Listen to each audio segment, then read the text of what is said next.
Hey everybody, welcome to Gunny Sharp Talk. Gunny here. Today I want to talk to you about some Rex 121. What I have today is a fixed blade, a Mako and CPM Rex 121 by Gary Creely. I will leave a link to his website down below if you guys want to go check him out. Transparency. Some of the reviews I do, most of them that I do, I pay for the stuff, or quite a few of them. If I don't, then I'll let you guys know. And Gary did send this to me as a gift before Blade Show Atlanta, and then he sent me the Sheath sometime after he got back from Blade. We'll talk about the Sheath first. Look at that. That is solid, thick leather. And I really dig this little clip, this utility clip, because it pops up. So you can hang it on your clothing. So I can stick it in my pocket and clip it, right? Or sometimes my pockets are filled up because I put all kinds of junk in them. I can stick it to the outside and I'm not worried about it flopping around and losing it, because once you lock that down, it stays pretty snug. And this fits in. You can hear it nice and tight. It's not going anywhere. Really solid sheath. So, before we get into the steel itself, I also want to talk to you about the scales and the ergonomics. So on this Mako, that's the model.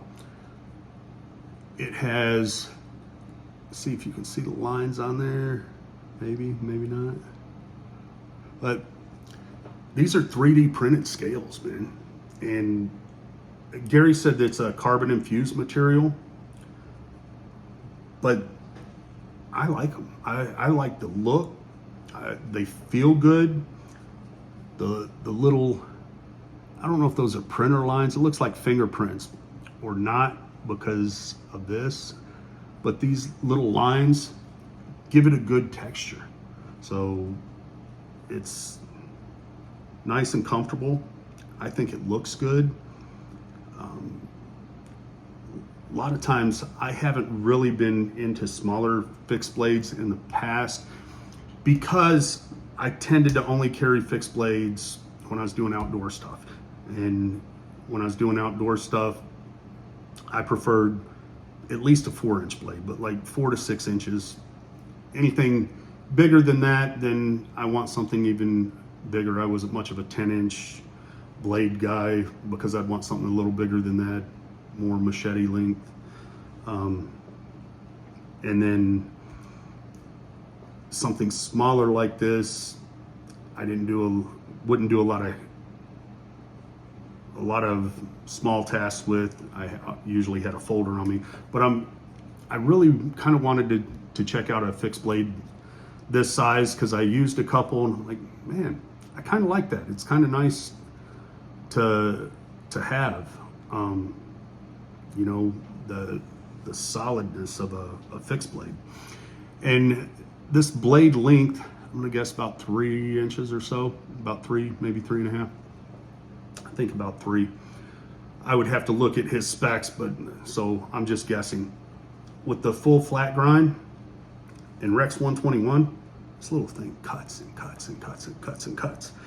I said I wasn't going to do a review on this until I had to strop it back, and we may be getting close now, but I don't know when that'll be for sure, because I've cut through like stranded copper wire, some, I don't remember what gauge, but it wasn't real thick, solid copper wire. I've cut through, you know, hose, rope, a bunch of cardboard. I had a bunch of boxes I had to break down, so a bunch of cardboard. And going through the cardboard, like, this thing didn't even slow down. I don't even know how many cuts I did. I didn't count them or anything like that. Nothing official. So I don't know how many cuts I did, but I do know couldn't really tell the difference from the first cut to the last cut. And like I said, I cut through a bunch of cardboard. I cut through enough cardboard that, you know, if I was doing edge retention tests of some knives, that would have been what I would have set down and cut till failure when I was doing those type of tests. Like I said in the past, I don't really do that anymore because there's plenty of those out there. And so I kind of tested on how I'm going to use it, on the material I'm going to use it in. Like, for me to just test it on cardboard doesn't make sense. For me to just test it on rope doesn't make sense. Not for me, because it may do well on rope and not that great on cardboard. I've had some knives do that. That's more a lot of times more the geometry than the steel, but still. So I test it how I'm going to use it. And sometimes if I really want to know something right away, I may gather a bunch of that material and test it all at once. And then other times, like with this, I wanted to test not just the edge of this thing, see how long it lasted, but how long I'm really gonna comfortably carry a fixed blade. You know, because traditionally I haven't. And I found myself carrying this quite a bit and liking it. I like to be able to just grab the fixed blade out. I don't have to deploy the knife as soon as I pull it out. I've got it, stick it back in the sheath. It also keeps me from, because the bad habit I get into sometimes with the folder is I'll pull it out, flick it open, I'll cut, and because I'm gonna keep using it, I'll set it up somewhere, which isn't always the best idea to do. One, we've all done that. Guys, a lot of us are bad about setting our tools down and then we're looking for them. And the other thing is, I keep my knives extremely sharp. So forgetting that it's there and bumping it or it falling or something like that. So I've tried to get back in the habit of flick it out, cut, put it away. With this, that's what I do. I pull it out, I cut, I stick it back in the sheath. So I found that I practice more safe cutting practices or use of the knife with the fixed blade than I do a lot of times with the folders. But I don't know, get some paper towel here, see where we're at. I'll probably drop it here pretty soon. I mean, it's not horrible. A lot of people would keep using it because a lot of people don't get it sharp enough to even cut free hanging paper towel. Like, I'm not putting it between my fingers, but it's not, I can't do S cuts with it or anything right now. But most people this would be fine. They'd just keep using it. But there's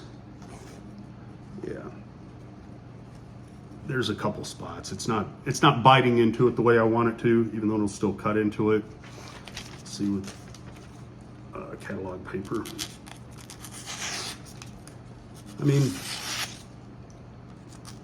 see, and that's what I mean by when am I going to strop it? See, I already said it's getting close. I'll strop it here pretty soon. For most people, they wouldn't touch it. So that's what I want to know. And once I started testing that way, a lot of these steels that were walking away on cut tests, all that started shrinking. So then I started looking at, okay, well, this is real close to this. How much tougher is this? And I don't expect the toughness of this to be, I don't expect it to be very tough. I know Gary said he didn't max it out. I forget what he said the Rockwell was, but he didn't max it out. I've sharpened some Rex 121s before, and for me, they weren't any harder to sharpen than MaxMed or a lot of the other high edge retention steels.